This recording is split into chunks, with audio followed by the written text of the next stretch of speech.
모든 사람들이 우주가 별들과 행성들 사이는 조용하고 황량한 공허의 진공 상태라고 생각합니다. 우주에는 아무것도 없는 광대한 영역이 존재합니다.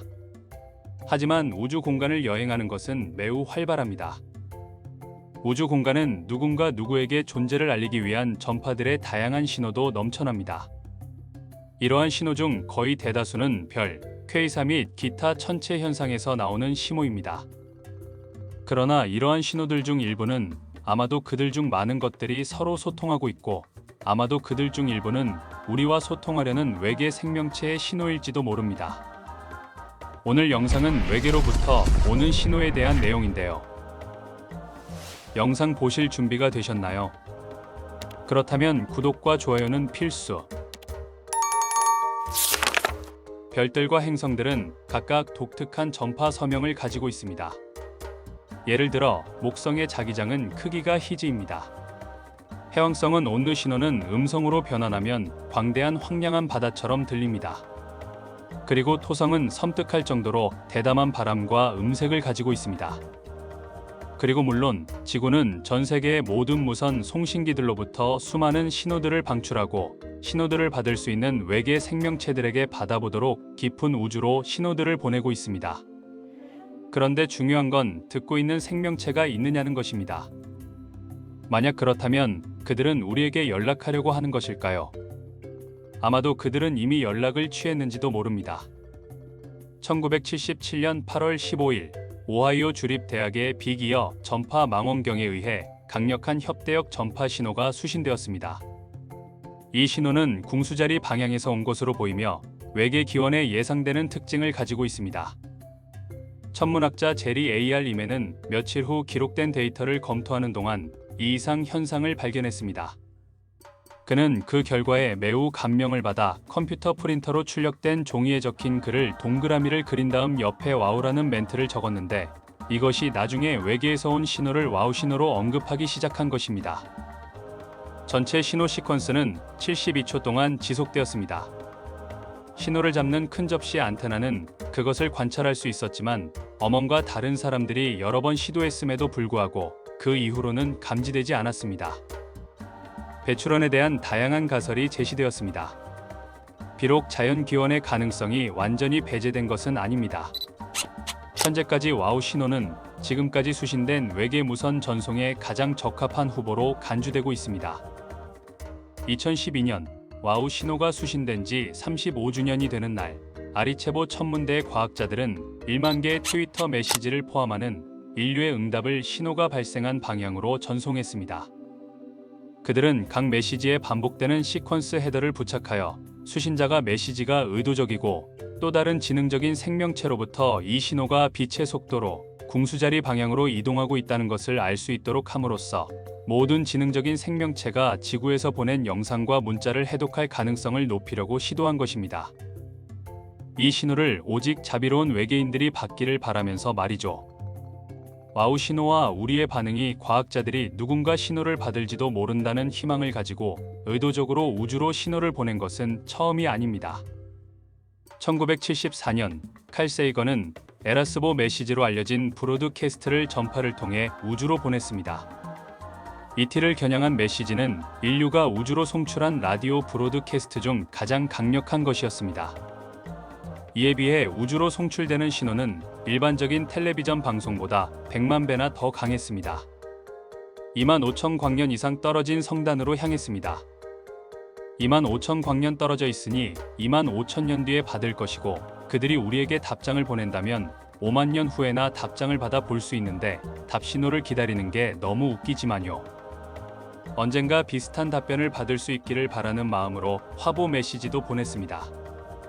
무선 신호에는 우리 태양계 내 우리 행성의 위치, 수학과 과학의 핵심 원리, 지능형 외계 문명이 이해해야 할 모든 특성을 신호로 전송하였으며, 이 전송에 사용된 대형 안테나가 사용되었습니다. 칼 세이건과 그의 동료들이 준비한 메시지에는 우리의 DNA 코드뿐만 아니라 우리의 종에 대한 정보, 심지어 우리의 신체적 외모에 대한 정보도 포함되어 있었습니다. 27년 후인 2001년, 과학계를 뒤흔드는 크롭 서클이 나타났습니다.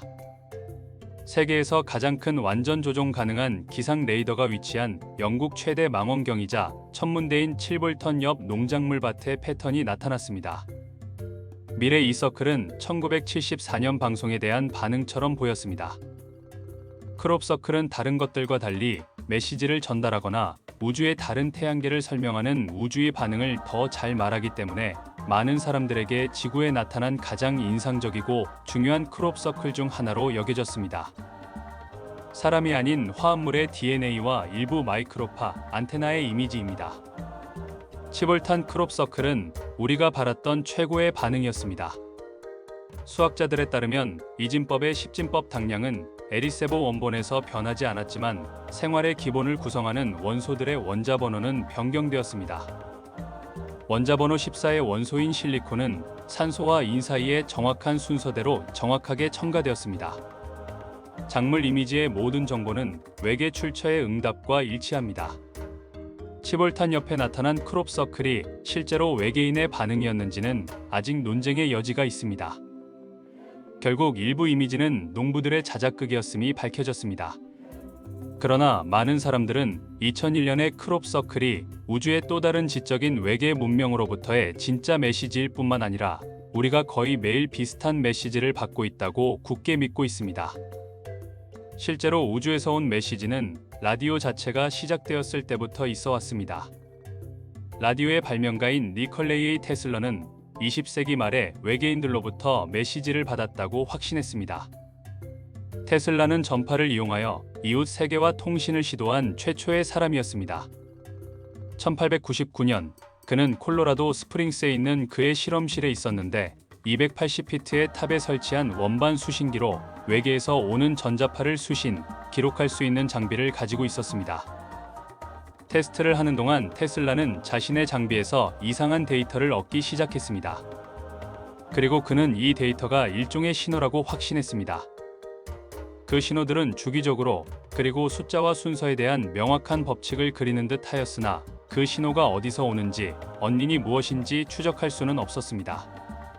테슬라는 태양, 오로라, 보레알리스 및 지구 전류에 의해 발생하는 전기장애에 잘 알고 있었으므로 이러한 변화가 그러한 원인 때문이 아님을 확신했습니다. 이런 신호 뒤에는 목적이 있었습니다. 그것들은 어떤 인간들이 신호로 우리에게 말하려는 시도의 결과이지 이 세상의 결과가 아닙니다. 저는 그들이 지상적인 어떤 것에 의해서도 발생하지 않는다는 것을 절대적으로 확신합니다. 한 행성이 다른 행성에게 인사하는 것을 가장 먼저 들은 것 같은 느낌이 계속해서 듭니다. 화성인들이나 행성의 주민들은 일단 우리가 우주만을 가로질러 그들의 메시지를 포착하고 그러한 수단을 통해 형태에 대한 지식을 전달하기 위한 응답을 다시 보냈다면 그것이 불가능한 것은 아니지만 나는 이미 그것을 할 수 있는 방법을 발견했다는 것을 이해할 것입니다. 테슬라의 실험은 우리보다 가까운 행성 몇 곳에 전파 신호를 보냈을까요? 아니면 테슬라가 다른 문명에서 온 신호를 의도치 않게 감지한 것일까요? 아니면 단순히 오류를 범한 걸까요? 아마도 우리는 그의 경제적 문제 때문에 그의 연구 노트와 다른 논문의 상당 부분이 그의 사후에 경매로 넘어갔다는 것을 결코 알지 못합니다. 또한 그의 다른 연구 논문들도 많이 손실되었습니다. 테슬라의 작품 중 얼마나 많은 것이 숨겨져 있고 압수된 것일까요? 그것은 알려지지 않았기 때문에 그의 과학적인 연구의 많은 부분이 영원히 사라졌습니다. 2016년에 발표된 드문 사례에서 과학자들은 전파 신호가 아니라 외계인일 수 있는 우주에서 나오는 광선을 발견했습니다. 지능형 외계인의 증거를 발견했을지도 모른다는 두 과학자의 주장을 실은 태평양 천문학 학회지에 등장하는 일부 천문학자들의 기사는 눈살을 찌푸리게 하고 있습니다.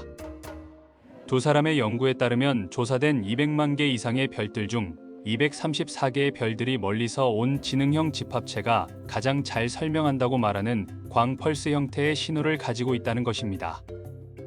무엇이 신호를 유발할 수 있는지에 대한 몇 가지 설명을 부연한 후 마지막으로 우리는 이전에 발표된 논문에서 신호가 외계 지능에 의해 생성된 광펄스에 의해 발생하여 우리가 그들의 존재를 인식할 수 있도록 할 것이라고 말했습니다.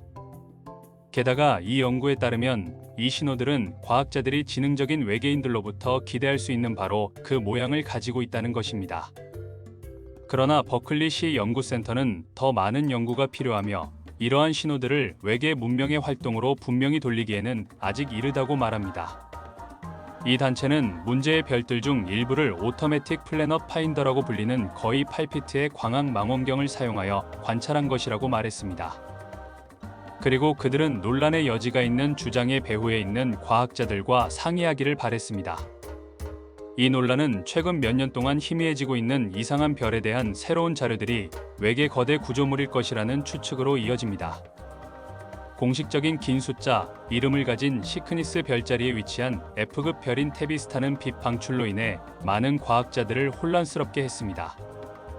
이 별의 특이한 빛 요동은 2015년 9월 플랜텟 헌터스 프로젝트의 일환으로 시민 과학자들에 의해 발견되었습니다. 측정한 별의 큰 불규칙적인 밝기와 특이한 빛, 곡선 변화를 설명하기 위한 몇 가지 가설이 제안되었지만 현재까지 곡선의 모든 측면을 완전히 설명할 가설은 없습니다. 관측된 적외선의 부족에 근거한 주요 가설은 항성 근처에 매우 편심한 궤도에 있는 차갑고 먼지 투성이의 해성 파편 무리가 있음을 암시합니다. 또 다른 가설은 항성 주위를 도는 촘촘하고 대형 무리의 작은 질량들이 많다는 것입니다. 그러나 가장 일반적이고 아마도 무서운 이론은 밝기의 변화가 다이슨의 구를 구성하는 지능형 외계 생명체와 관련된 활동의 징후일 수 있다는 것입니다. 다이슨 구는 하나의 별을 완전히 둘러싸서 별의 에너지를 대부분 또는 전부를 포획하는 가상의 거대 구조물입니다. 이 에너지는 문명을 무한정 유지하기 위해 사용될 수 있으며 별에서 나오는 빛의 20% 정도만 손실될 것이라 합니다.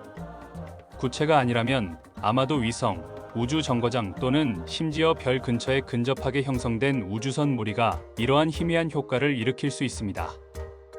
그러나 세티 연구소의 태비의 별에 대한 최초의 무선 정찰은 이 별에서 나오는 기술 관련 무선 신호의 증거를 찾지 못했습니다. 별의 비정상적인 빛, 곡선에 대한 초기 연구의 저자인 타베타 보젯이 모금 운동을 주도했습니다. 이 프로젝트는 로스 컴브레스 천문대 글로벌 망원경 네트워크를 이용해 앞으로 이 별을 계속 관측하고 추가 파장으로 관측해 이 별을 둘러싼 물체의 구성에 대한 새로운 세부 사항을 밝힐 것을 주장합니다.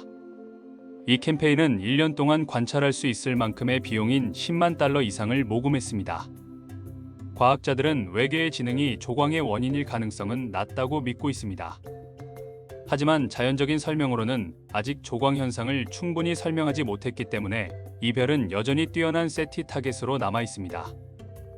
우주에서 오는 이상한 신호는 과거에도 여러 번 발생했습니다. 대부분 확인되지 않거나 반복되지 않기 때문에 명확히 할 수 있습니다. 2016년 허큘리스 자리에 있는 한 별은 전년도에 이 별의 방향에서 세티 신호가 감지되었다고 보고된 후 잠깐 언론의 관심을 끌었습니다.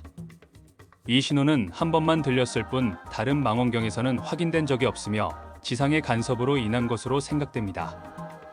아무도 확실히 모르지만 그것은 단일 망원경으로 한 팀에 의해 2초 동안 한 번만 관찰되었습니다. 이 신호를 찾고 기록하려는 시도는 전 세계 천문학자들에 의해 여러 번 이루어졌습니다.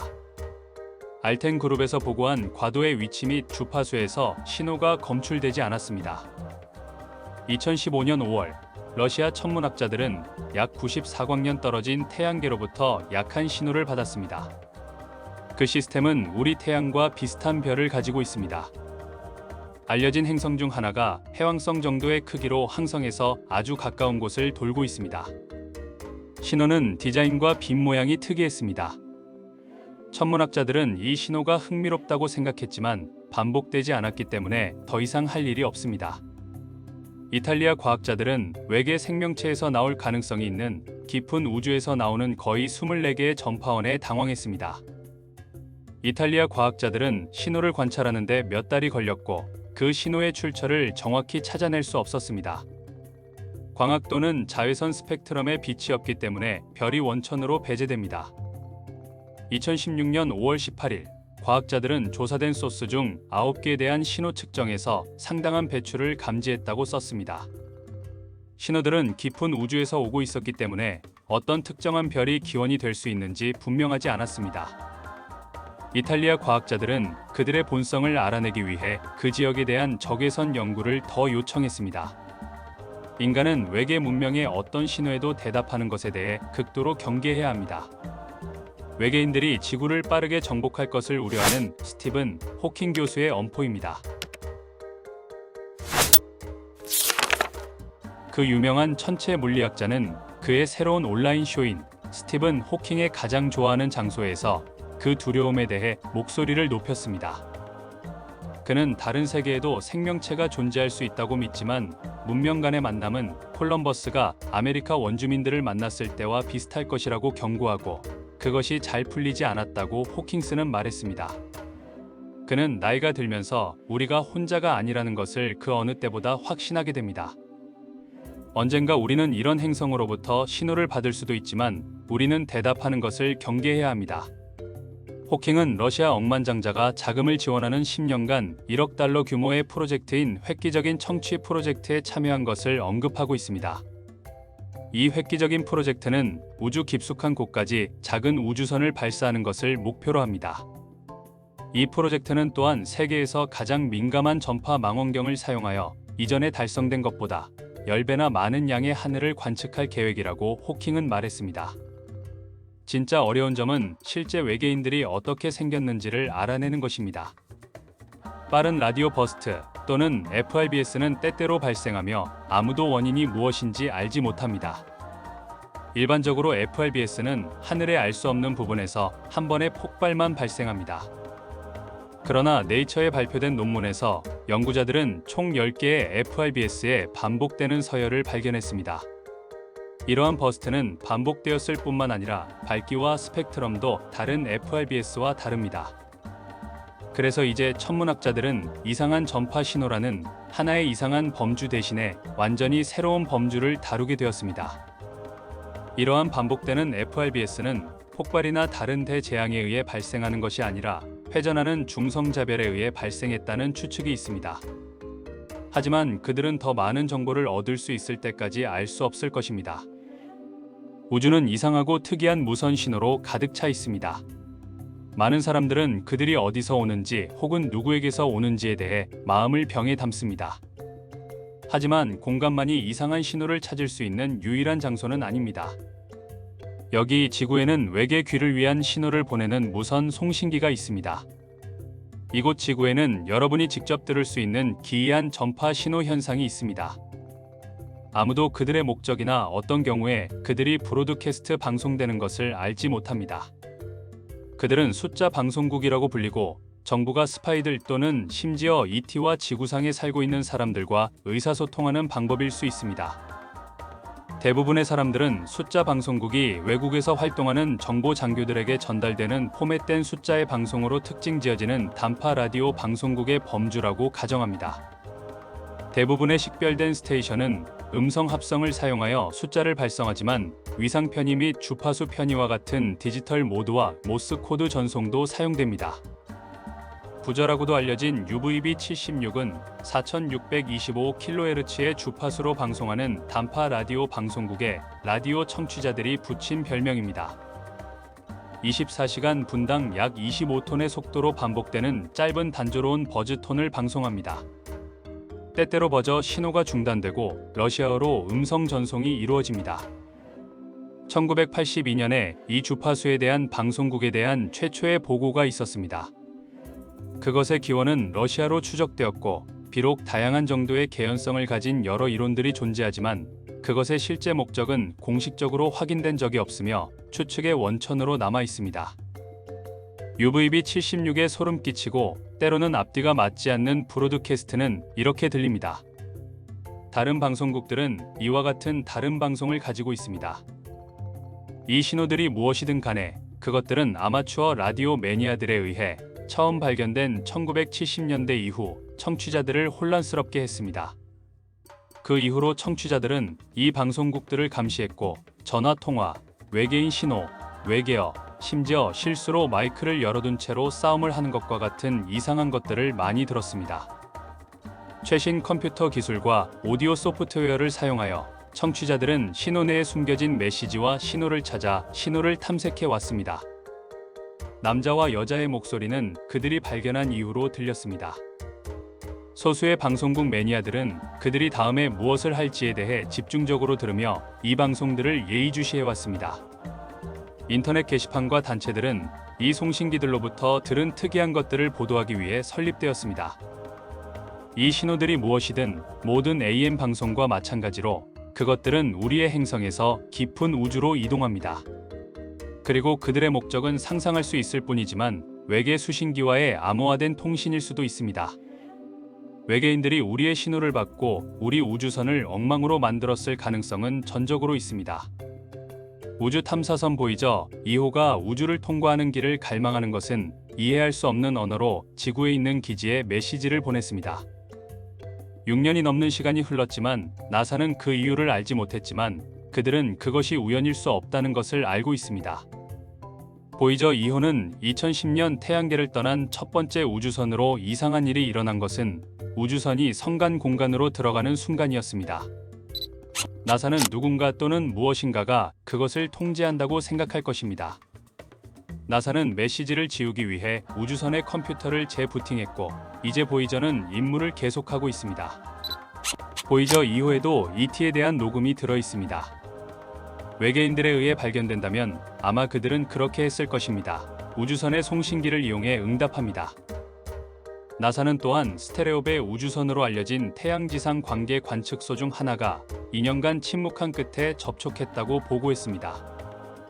스테레오비가 2014년 10월에 조용해졌을 때 그것은 거의 실패로 여겨지지 않았습니다. 임무는 2년 동안만 지속되기로 되어 있었습니다. 많은 나사 우주선들처럼 스테레오 탐사선들은 탐사선 운용 기한을 초과해 왔습니다. 어떤 이유에서인지 팀은 여전히 정확한 이유를 확신하지 못하고 있습니다. 우주선은 자매 탐사선이 숨을 들이마실 때 발생한 하드 리셋에 대해 반응이 좋지 않았습니다. 스테레오 B는 약한 신호를 한 번 내보낸 다음 조용해졌습니다. 침묵이 시작된 지 22개월 후 스테레오 B는 나사가 임무를 보내는 신호를 수신하기 위해 사용하는 안테나 시스템인 딥스페이스 네트워크와 통신을 재개했습니다. 아무도 그것이 22개월 동안 무엇을 하고 있었는지 알지 못합니다. 1999년에 재난조사위원회가 엔지니어들이 단위를 영어에서 미터법으로 변환하지 못했기 때문에 나사의 화성기후 궤도선이 화성 대기에서 타버렸다고 보고했습니다. 1억 2,500만 달러짜리 이 위성은 원래 다른 행성의 첫 기상 관측자가 될 예정이었지만 9월 23일 붉은 행성에 접근해 안정적인 궤도로 미끄러지면서 궤도선은 사라졌습니다. 과학자들은 그것이 영원히 사라졌다는 것을 빠르게 깨달았습니다.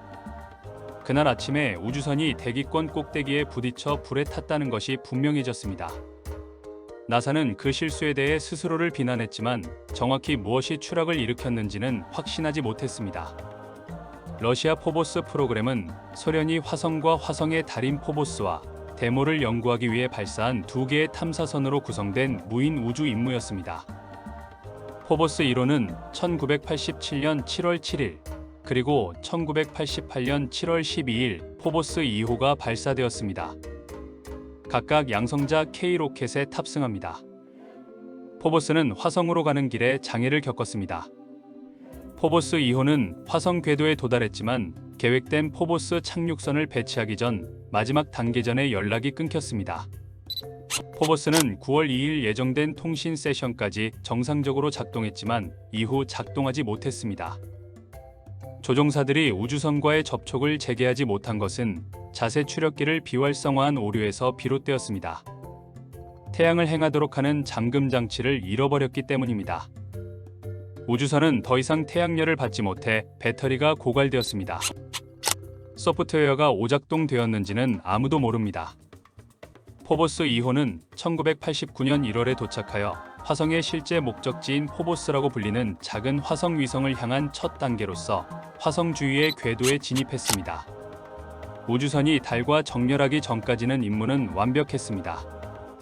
1989년 3월 28일 타원형 물체가 실패하기 몇 초 전에 위성을 향해 이동하는 것이 감지되었습니다. 모든 징후는 타원형 물체가 위성을 공격했다는 것이었고 위성은 그 이후로 더 이상 제어할 수 없게 회전했습니다. 1989년 3월 28일 소련 관영 타스 통신은 포보스 2호가 작전을 마친 후 예정대로 지구와 교신하지 못했다고 전했습니다. 소련의 관제소의 포보스 과학자들은 안정적인 무선 연락을 할 수 없었습니다. 그러나 다음 날 소련 우주국의 한 고위 관리는 포보스 2호가 99% 영구히 사라졌다고 말했습니다.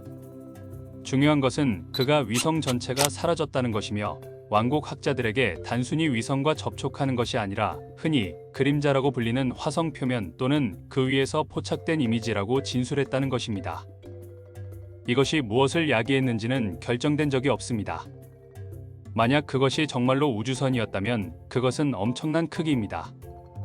1989년 3월 31일 유럽 통신사의 모스크바 특파원들이 보낸 헤드라인에 따르면 포보스는 기지와 연락이 두절되기 전에 화성의 이상한 사진을 찍었다고 합니다.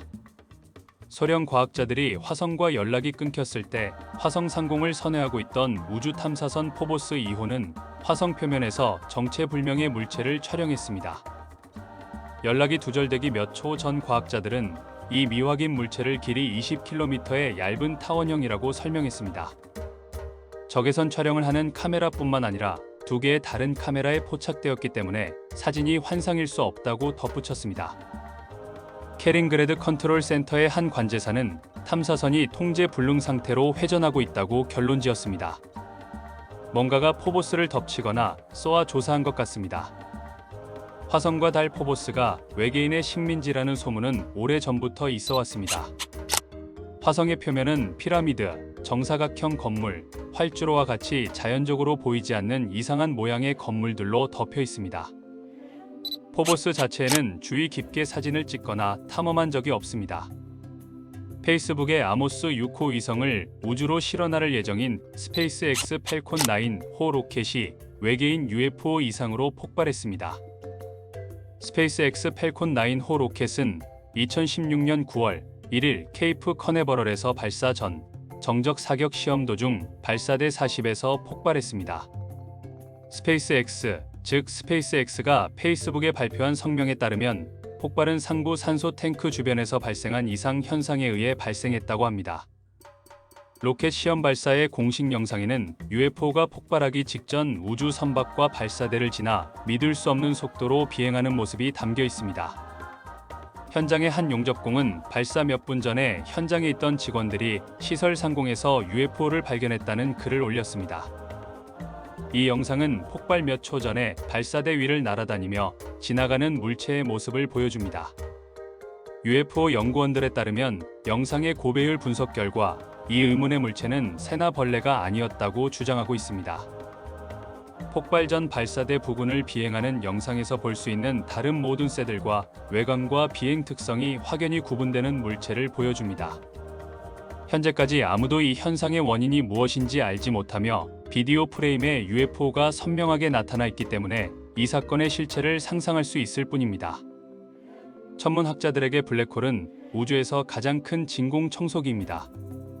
물건은 들어가지만 절대로 나오지 않습니다.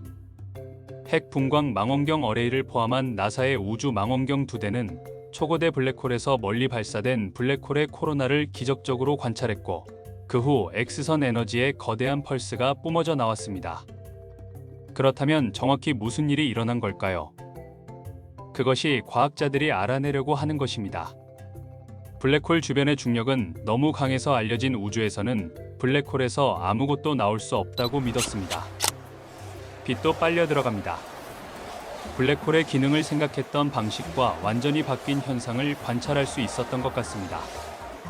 물체가 실제로 블랙홀의 코로나를 빠져나갔고 그 후 X선 에너지의 폭발이 뒤따르면서 과학자들은 완전히 당황하게 되었습니다. 이 물체가 얼마나 큰지 생각해보면 그것이 무엇일지 정말로 궁금하지 않을 수 없습니다. 블랙홀 자체는 50억 광년 떨어져 있고 물체 자체는 수천 마일 폭이었습니다. 이 사건의 전파 X선 전송은 은하 자체가 담고 있는 에너지만큼의 에너지였습니다. 이 사건은 많은 사람들이 외계인들이 한 은하계에서 다른 은하계로 여행하기 위해 블랙홀을 사용하고 있을 것이라고 추측하게 만들었습니다. 그들의 독특한 힘을 사용하여 공간을 접고 몇 분 만에 먼 거리를 이동할 수 있습니다. 때때로 이 지역에서 플레어가 목격되기도 하고 때로는 일주일에 10개까지 목격되기도 합니다. 어떤 사람들은 이것이 블랙홀을 먼 곳으로 가는 관문으로 사용하는 우주선의 이동일 수 있다고 추측합니다. 우주 공간을 여행하는 사람들의 블랙홀이 충분하지 않다면 카시니 우주선이 토성의 고리를 통과할 때 기록한 2004년에 발표된 라디오 신호에서 음성 패턴이 발견되었습니다. 음파가 말하는 것을 스스로 판단하세요. 그것은 매우 기이한 변칙이지만 조사할 가치가 있습니다. 많은 연구자들은 이 소리들에서 목소리가 들린다고 주장하고 있는데 이것은 사람들로 하여금 외계인의 전파가 토성의 고리에 걸려서 고리에 있는 자성 금속들로부터 튕겨져 나오는 것이 아닌지 모른다고도 생각합니다. 사실 이러한 이상한 소리 중 일부는 외계 전파에서 발생할 수 있습니다. 또 다른 이상한 현상은 스카이웨이브 전송이라고 불립니다. 여기서 지구로부터의 송신이 반사되어 몇 년 후에 수신됩니다. 예를 들어 2014년 1월 15일 헨리 팔보아는 1937년부터 지금까지 유명한 힌덴부르크 재난 라디오 송신을 녹음했습니다. 그는 890kHz로 자신의 목소리를 녹음하는 홈브로 송신기를 테스트하고 있었는데 그때 라디오 방송이 들어왔습니다. 그건 정말 끔찍해요. 길을 비켜주세요. 불길에 휩싸이는 것이 재미있고 아침에 빠르게 떨어지고 있고 모든 사람들은 이것이 끔찍하다고 믿습니다. 이것은 세계에서 최악의 재앙 중 하나입니다. 처음에 그는 지역 방송국의 재방송일 수도 있다고 생각했지만 나중에 방송국의 아이디를 보고 몇 년 안에 세계 방송국의 유명한 오손 고래 전쟁이 다시 수신될 수 있을 것이라고 했던 몇몇 라디오 연구 과학자들이 예측한 1930년대 무렵에 사용하던 주파수대가 다른 무선 신호를 수신하고 있다는 것을 알게 되었습니다. 스카이웨이브 전파로 알려진 신호는 우주를 여기저기 횡단하다 사라지기 전에 지구에서 여러 번 튕겨져 나와 수신될 수 있다고 합니다. 이론적으로 이것이 맞는지는 알지 못합니다. 만약 외계인이 우리보다 더 발달했다면 많은 과학자들은 그들이 통신하기 위해 조잡한 무선 주파수를 송신하지 않을 것이라고 믿고 있습니다. 모든 물질은 일정한 속도로 진동합니다. 물리적 우주 자체에는 직물에서조차 진동 주파수가 있습니다. 스트림 이론은 우주가 여러 종류의 진동으로 이루어져 있다고 말합니다. 진동은 기타의 줄과 같은 1차원이기 때문에 줄이라고 부릅니다. 이론은 이 끈들 중 하나를 뽑으면 우주 전체에 진동을 줄 수 있다는 것입니다. 본질적으로 여러분은 물리적 우주 자체의 직물을 캐리어로 사용하고 인터넷과 같은 통신을 위해 그 캐리어의 계층 변조를 사용하는 것입니다.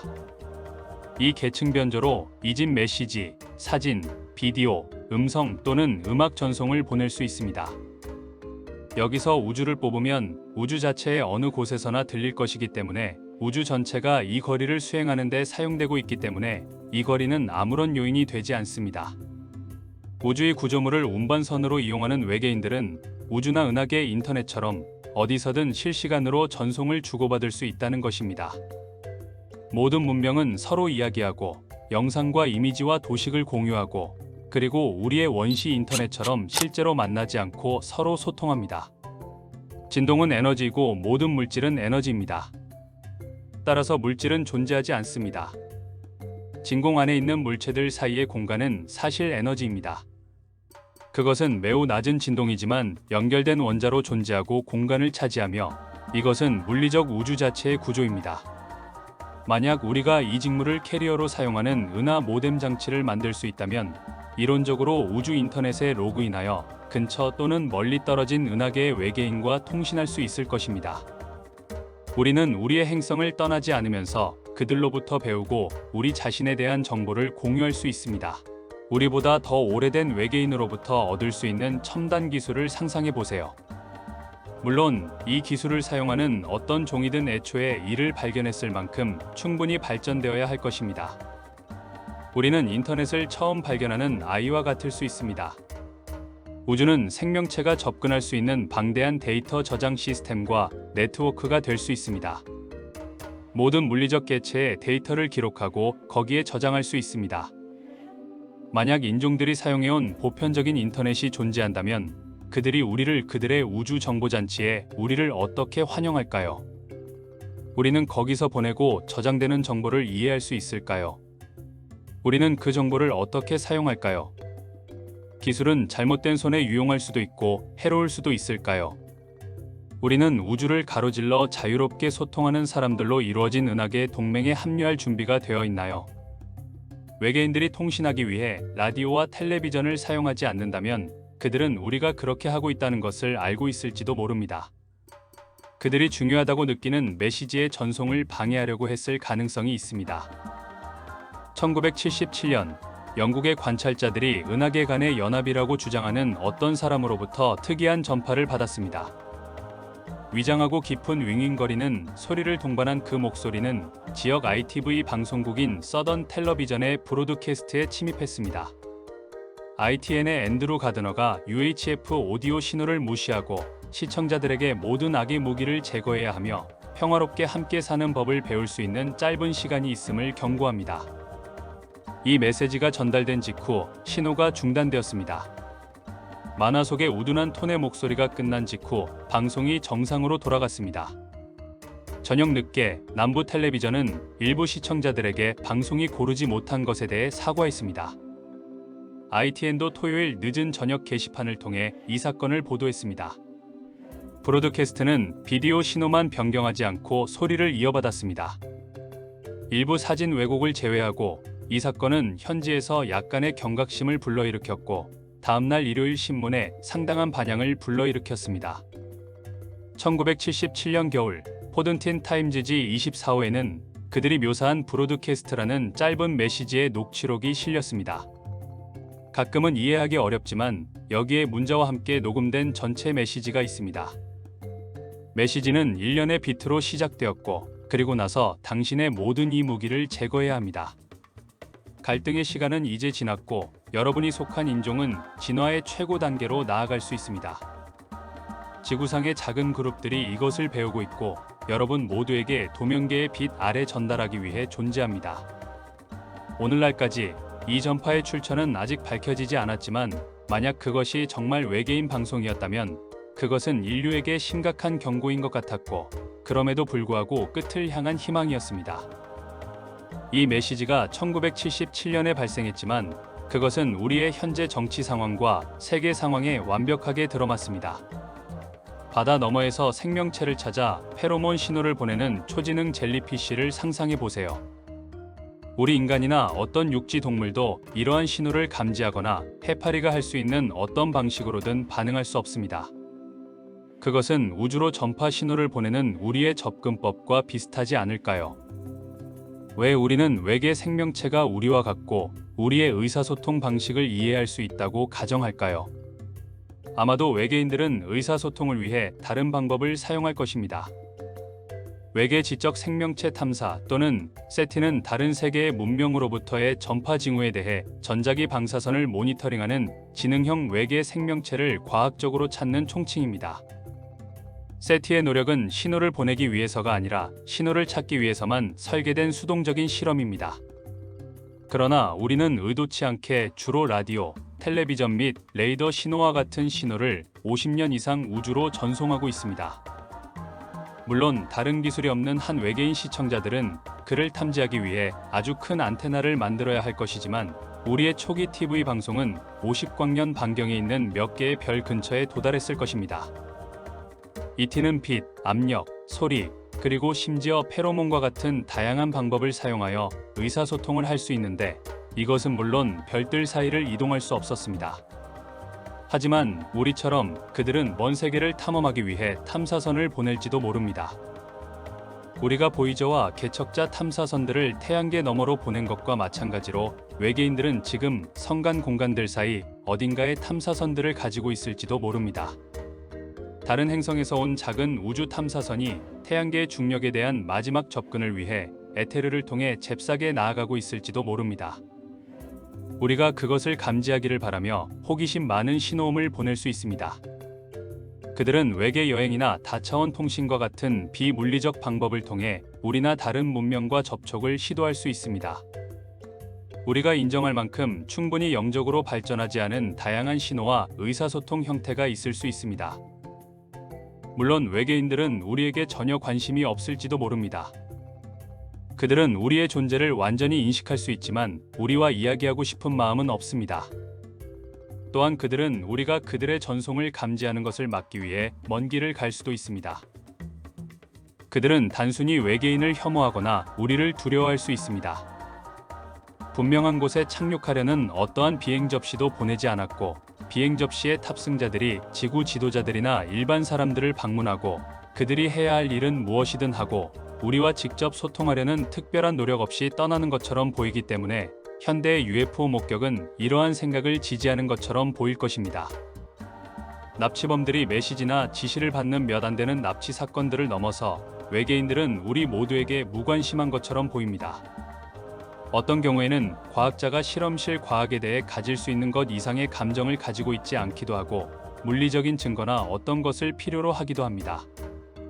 만약 우리가 우주에서 외계에서 온 것으로 확인된 신호를 받는다면 국가들은 이 정보를 발표하기 위해 여러 가지 프로토콜을 취할 것입니다. 먼저 확인이 필요합니다. 그렇다면 가장 유력한 시나리오는 유엔이 언론 보도를 하고 미국 대통령이 아마 그 신호에 대한 성명을 발표하고 국민을 달래는 것이 될 것입니다. 그 후 우리의 세계는 극적이고 미묘한 방식으로 변화할 것입니다. 우리는 더 이상 우리 자신을 밤에 홀로 고립된 행성의 국가로 생각하지 않을 것입니다.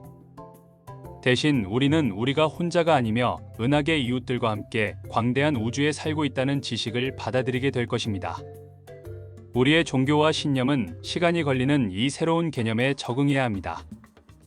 그 옛날 우리의 행성이 평평하지 않고 우주의 중심이 아니라는 것을 서서히 인정하게 되면서 일어난 패러다임의 변화처럼 말입니다.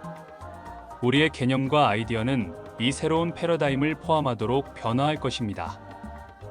이 모든 것은 우주 공간의 광대함에서 나오는 어떤 소스로부터 혹은 단순히 반복되는 삐 소리로부터 시작될 수 있습니다.